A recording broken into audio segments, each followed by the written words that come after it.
Assalamualaikum warahmatullahi wabarakatuh. Jumpa lagi Tribuners dalam rubrik kasih kabar cerdik pandai tribunpadang.com Tribun News. Kali ini kita menghadirkan seorang narasumber yaitu Mas Ardi Andono. Tapi sebelumnya demi protokol kesehatan kita untuk bincang kita buka ya Mas ya. Baik Tribuners, kita kali ini berbincang dengan Mas Ardi Andono. Beliau adalah Kepala Balai Konservasi Sumber Daya Alam Provinsi Sumatera Barat. Ya. Silakan disapa Mas. Halo Tribuners, apa kabar semuanya? Baik Mas, mudah-mudahan nanti perbincangan kita akan jadi bermanfaat ya. Siap. Kita relax saja Mas. Oke. Sebelum kita berbincang, izinkan saya membacakan sedikit biofile Mas Ardi Andono. Beliau adalah putra kelahiran Cirebon 29 Desember 1974 dan memulai pendidikannya di Sekolah Dasar Negeri Majalengka, kemudian SMP Negeri 3 Cirebon, Sekolah Menengah Atas Negeri 2 Pematang Siantar, dan melanjutkan studi S1-nya di Teknik Pertanian Universitas Sriwijaya, Palembang, Sumatera Selatan. Kemudian magisternya diselesaikan di Forest and Nature Conservation Wageningen University, Belanda. Lumayan luar biasa nih pendidikannya Mas, sampai selinier ini ya. Nah, kemudian riwayat karirnya itu sebelum Kepala Balai Konservasi Sumber Daya Alam itu terakhir di Taman Nasional Betung Kerihun dan Danau Sentarum. Ya. Baik, Tribuners, itulah tentang biofile Mas Ardi. Kita panggil Mas saja ya. Siap. Untuk lebih familiar. Mas, kita langsung aja Mas bincang-bincang. Ini menarik sekali. Mas hadir dalam kabar cerdik pandai. Ini adalah program andalan kita yang akan bergulir nanti beberapa menit ke depan. Saya akan pandu selaku host Emil Mahmud Syah dari tribunpadang.com. Mas, terakhir kita dengar ada konflik manusia dengan satwa liar itu di wilayah tugas Mas ya. Terutama di Agam, Pasaman Barat itu ada harimau Sumatera, kemudian juga satwa liar lain di beberapa daerah. Bisa Mas ini latar belakangnya, pemicu dan apa penyebabnya? Baik, jadi saya jelaskan dulu tentang ini ya, arti konflik dulu. Kalau konflik itu sebetulnya hal-hal yang sifatnya sudah bersifat mengalami kerugian ekonomi, kemudian sosial, bahkan pendidikan di situ juga berhenti, kemudian terjadi harimau yang mati ataupun manusia yang mati. Itu definisi konflik. Nah, kalau yang sekarang itu namanya potensi konflik. Potensi konflik ini terjadi banyak sebabnya. Rata-rata kalau di Sumatera Barat, kalau dari hasil 2021 ini ada 14 kali harimau yang bertemu dengan masyarakat atau dia ke perkebunan. Itu rata-rata harimau betina yang membesarkan anaknya. Itu satu. Jadi harimau itu ketika dia membesarkan anaknya, dia keluar dari hutan karena takut dimakan oleh sang jantan, maka dia membesarkannya di pinggir hutan. Kemudian dia melatih anak-anaknya itu untuk melakukan istilahnya belajar berburu. Biasanya dia ke arah perkampungan seperti itu atau perkebunan. Jadi seperti itulah kejadiannya. Ya, baik Mas. Jadi yang terupdate terakhir apa Mas yang untuk di wilayah kita ini? Oke. Yang terakhir itu yang di Pasaman Barat. Di Pasaman Barat itu kalau di dalam video itu seakan-akan harimau itu menghadang eskavator. Ya. Jadi eskavator ini sebetulnya dia sedang melakukan pembersihan jalan. Pembersihan jalan itu perkebunan di PT Sinar Halomoan di Pasaman Barat. Jadi harimau ini mungkin merasa terganggu ya, karena eskavator ini memiliki suara getaran yang berbeda, sehingga dia tentu akan terganggu karena bisa jadi yang mau diburunya hilang gitu begitu. Ya, baik. Jadi dia agak sedikit kesal seperti itulah. Baik Mas, dari pihak BKSDA itu kan melakukan upaya ya, Ya, betul. masuk antisipasi, kemudian sampai ke memasang Kamera trap. kandang, ya Kandang jebak. kandang jebak itu. Itu bisa Mas ceritakan tentang kandang jebak, kapan harus dipasang kandang jebak? Proses evakuasi harimau atau menggunakan kandang jebak itu adalah proses terakhir. Biasanya kita melakukan identifikasi dulu. Masyarakat itu kadang tidak bisa membedakan apakah harimau atau bukan atau beruang. Maka kita biasanya menggunakan kamera trap, kemudian juga kita mencari jejaknya. Setelah kita pastikan bahwa itu memang benar-benar harimau, yang kedua kita pastikan berapa jumlahnya. Ukurannya, kalau ukurannya misalkan dia di bawah 10 cm, artinya dia umur masih di bawah 1 tahun, artinya dia masih remaja. Kalau di atas itu misalnya 15 cm ke atas, itu artinya sudah dewasa. Nah, kita juga bisa mengetahui apakah itu jantan atau betina dengan bentuk dari tapak itu. Apabila dua tapak berbeda, nah itu berarti ada beberapa individu di situ. Setelah kita melakukan itu, kita juga mengkaji kondisi itu apakah dia berdekatan dengan habitat aslinya atau tidak. Harimau ini home range-nya itu bisa 50 km persegi untuk betina. Kalau jantan itu bisa 3 kali lipat. Maka ketika dia tidak ada habitat aslinya tuh hutan ya.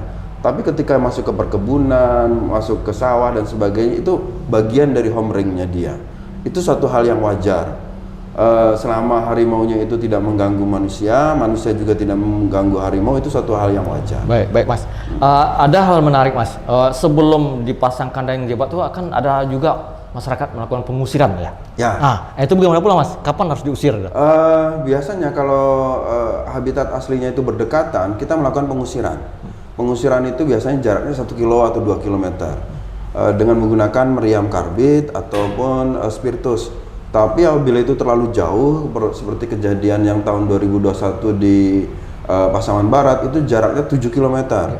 Maka kita melakukan kandang jebak supaya harimaunya itu tertangkap lebih dahulu. Baik Mas.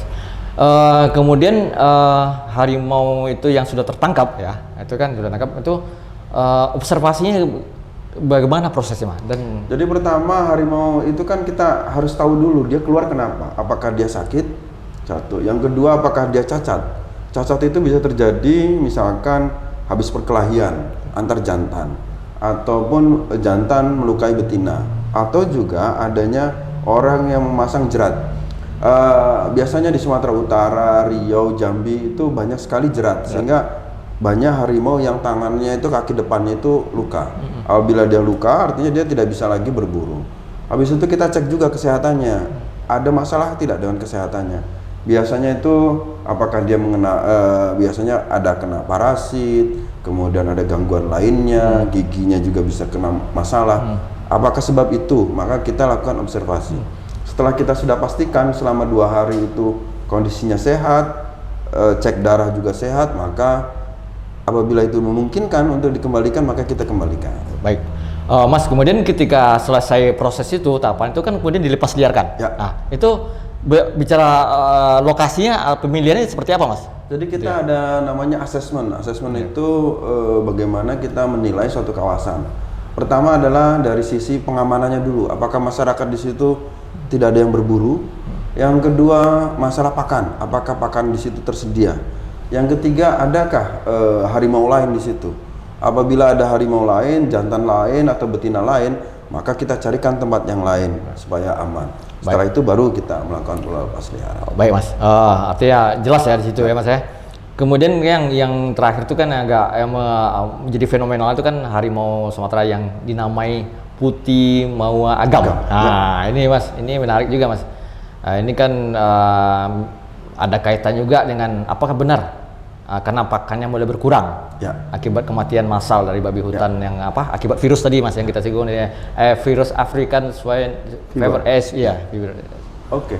Jadi Sumatera Barat ini sudah terjangkit namanya ASF. ASF itu Asian African Swine Fever. Jadi demam Afrika pada babi. Babi ini menyerang babi domestik maupun babi hutan.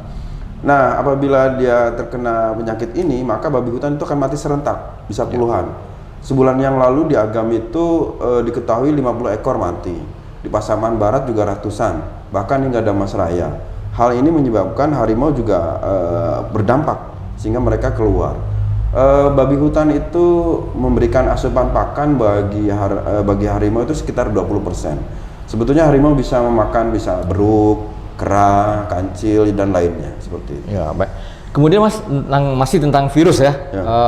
Perkembangan virus itu bagaimana Mas? Sampai saat ini masih ada. Jadi ini kami masih mencari jalan bagaimana supaya harimau itu tersedia pakannya. Banyak upaya-upaya lainnya. Salah satunya adalah mencegah terjadinya transfer penyakit itu. Sehingga misalkan contoh orang melakukan perburuan dengan menggunakan anjing. Kalau anjing di suatu tempat kemudian di situ pernah ada ASF-nya, dia akan menempel di anjing tersebut. Kemudian kepindah lagi ke tempat lain, itu akan menyebabkan penularan. Betul. Itu yang terjadi. Jadi kita mencegah itu dulu. Baik Mas. Kemudian kita beralih Mas. Tadi harimau ya. Ini namanya kan yang akrab dengan bekas kan satwa liar. Ini ada buaya lagi. Nah, ini cerita buaya pula Mas.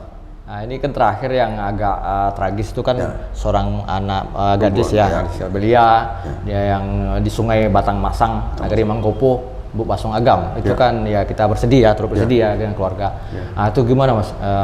Pertama saya turut prihatin ya dengan peristiwa ini. Jadi memang Sungai Batang Masang ini benar-benar merupakan habitat buaya. Kemarin kita melakukan 2019 terakhir itu kita melakukan inventarisasi, ditemukan kurang lebih 9 ekor buaya dewasa berukuran rata-rata 4 meter. Nah, dia dari mulai pertengahan hingga ke hilir. Di situ juga ada habitat buaya sinyulong. Buaya sinyulong itu di atasnya lagi. Jadi sudah berbagi. Jadi kalau buaya muara itu dia bentuknya besar, ininya besar. Kalau sinyulong itu lancip. Nah itu, tapi dia tidak akan pernah membunuh manusia. Sadisnya sama, buasnya sama ya Mas ya? Dia hanya makan ikan kalau sinyulong. Tapi kalau buaya muara itu ya apa saja yang bergerak dia makan. Berarti memang itu lebih ganas ya? Lebih ganas kan. Ya. Kemudian Mas bicara juga masih jenis buaya ya. Perbedaan tadi yang mendasar itu kan tentang buas ya, tapi sebenarnya tetap jadi ancaman. Ya. Sejauh ini bagaimana langkah-langkah BKSDA Mas Sumbar? Pertama BKSDA melakukan sosialisasi. Yang kedua kita memasang rambu-rambu ya di sepanjang sungai itu. Seperti yang kejadian di Agam kemarin, kita sudah memasang rambunya di situ. Dan kurang lebih 50 meter dari tempat kejadian itu sudah ada di situ. Yang kedua, yang terakhir ya, biasanya tuh masyarakat tuh seperti di tempat lain, biasanya di Pasaman Barat itu ada tradisi atau budaya bahwa buaya itu adalah bagian dari budaya mereka. Kadang mereka kasih makan.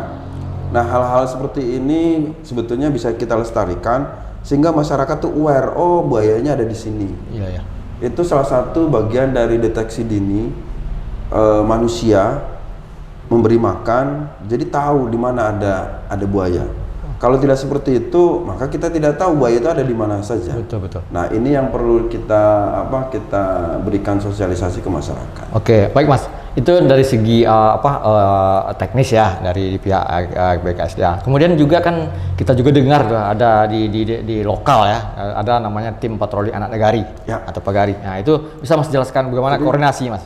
Jadi gini, kita ini merasa bahwa kami ini tidak ada apa-apanya ya. Jadi kami itu perlu bekerja itu kolaborasi. Nah, kami membuat program namanya Nagari Ramah Harimau. Nagari Ramah Harimau itu di mana anak nagari itulah yang kita latih untuk melakukan patroli. Maka disebutnya patroli anak nagari. Nah, apa saja yang dilatih selain patroli, dia juga kita latih untuk mencari jejak. Dia juga kita latih untuk memasang kamera trap. Bahkan kita latih bagaimana cara melakukan pengusiran dan memasang box trap itu. Seperti itu. Baik Mas. Berarti kita memang melibatkan masyarakat langsung ya. Kemudian kita bicara tentang populasi Mas. Kondisi sekarang nih populasi harimau di Sumatera Barat khususnya Itu angkanya gimana Mas? Naik atau turun? Jadi begini, harimau Sumatera itu secara total itu sekitar ada 600 ekor ya, berdasarkan data 2016. Untuk Sumatera Barat sendiri kita ada 2 landscape, jadi cara menghitungnya berdasarkan landscape. Landscape pertama itu landscape TNKS hingga Suaka Marga Satwa Barisan. Ya. Itu dia bisa menampung 70 ekor harimau. Landscape yang kedua itu CA Maninjau hingga Taman Nasional Batanggadis, itu menyatu itu. Itu bisa menampung 50 ekor harimau. Nah, dari hasil konflik yang 14 kali kita melakukan pengusiran, itu semuanya adalah betina membawa anakan, kecuali yang putih Mawagam sama yang ini yang sekarang di Pasaman Barat ini. Iya. Kecuali itu, sisanya adalah betina membawa anakan, ada yang 1, ada yang 2 ekor anaknya. Berarti potensinya memang bagus ya. Mas, ini ada pertanyaan agak penting ya Mas ya. Ini kan kebiasaan masyarakat ini ada yang memelihara satwa liar. Ya. Nah, kemudian sementara itu kan ya tidak boleh lah ya. Dan ketika mereka menyerahkan berkemauan menyerahkan itu, apakah ada sanksi nanti atau dibalik atau gimana Mas? Dan bagaimana caranya kalau memang harus diserahkan, prosedurnya gimana? Data tahun 2021 itu kurang lebih 50 orang yang sudah menyerahkan satwanya. Ada yang berdasarkan temuan, ada juga yang karena peliharaan. Jadi satwa dilindungi itu dilindungi oleh negara, maka tidak boleh dipelihara. Nah, ketika masyarakat sudah membuka diri untuk menyerahkan, maka kita terima, kemudian kita rehabilitasi dan kembalikan ke alam. Nah, saya berharap masyarakat tidak ada yang membeli satwa yang dilindungi. Karena ketika kecilnya memang kelihatannya imut ya, tapi sudah besar mungkin sudah tidak sanggup lagi. Itu yang terjadi. Nah, untuk jenis siamang misalnya, atau ungko-ungkoan lah, atau owa-owaan, itu apabila kita membeli anakan, sebetulnya kita sudah membunuh satu keluarga. Karena yang namanya betina itu tidak akan melepas anakannya. Apabila anakannya diambil, tentu betina ini dibunuh. Nah, yang jadi masalah, jantannya pun akan mati setelah betinanya mati. Jadi jenis siamang, jenis owa atau ungko itu termasuk hewan yang monogami dan setia. Jadi saya berharap mencintai itu bukan berarti harus memiliki. Nah, itu lebih bagus untuk di lapangan. Ini filosofi romantis banget. Ya, betul sekali. Sumatera Barat itu memiliki keunikan ya, selain hutannya masih bagus, di sini juga ada adat istiadat yang memuliakan namanya pusako tinggi. Pusako tinggi itu biasanya bentuknya hutan kadang. Nah, itulah relung-relung tempat satwa liar itu ada. Di tempat lain tidak ada yang seperti ini. Maka saat ini potensi satwa liar terbanyak itu adalah Sumatera Barat. Kitalah yang paling unggul saat ini. Maka kitalah orang Minang harus menjaga itu. Tapi ironisnya juga ada yang juga hobi berburu Mas. Ini kan agak paradoksal nih. Nah, itu gimana pula Mas? Jadi menyikapi. Betul. Jadi kemarin Pak Gubernur itu sudah mengeluarkan surat edaran. Edaran ini bagaimana diarahkan ke seluruh bupati dan wali kota. Ada tulisannya adalah surat edaran untuk pelestarian harimau Sumatera. Salah satunya adalah membatasi perburuan. Perburuan anjing dengan menggunakan anjing itu hanya diperbolehkan di tempat-tempat yang tidak ada harimaunya. Kemudian kami dari BKSDA memiliki inisiatif bagaimana apabila berburunya itu dirubah bentuknya, tapi diarenakan. Kalau diarenakan maka di suatu tempat, kemudian ada babi hutannya, maka akan ekonomi di situ akan maju. Itu juga bisa jadi dilombakan, ditandingkan. Misalkan ada areal tempat tertentu yang kita masukkan, kita beri istilahnya ada pembatasnya, kemudian babinya juga ada. Nah, itu dilombakan. Tradisi tetap berjalan, tapi tidak tidak saling mengganggu dengan ekosistem harimaunya itu. Nah, babi hutannya pun bisa ditangkarkan. Hasil penangkarannya bisa dilakukan untuk lomba-lomba seperti itu. Baik, Mas, itu salah satu solusi. Menarik Mas. Baiklah, ini sudah di hampir penghujung dialog kita Mas. Ini tanpa terasa ya. kita sudah membahas banyak hal. Tapi mungkin ada satu lagi yang terakhir tuh yang kita di tinjau lawi, Mas. Ya. Jadi tadi kan kita bahas buaya, Ya. sudah ada, kemudian harimau, ada lagi satwa lain. Nah, ini yang menarik. Itu yang di tinjau itu yang itu seperti apa pula, Mas? Jadi Informasinya. memang iya, di tinjau laut itu ada beruk ya, beruk ini emang nakal ya. Jadi itu bermula karena manusianya juga, karena kita terbiasa memberi pakan. Karena dia sudah ketergantungan, ketika manusia tidak memberi makan lagi, ya, maka dia minta.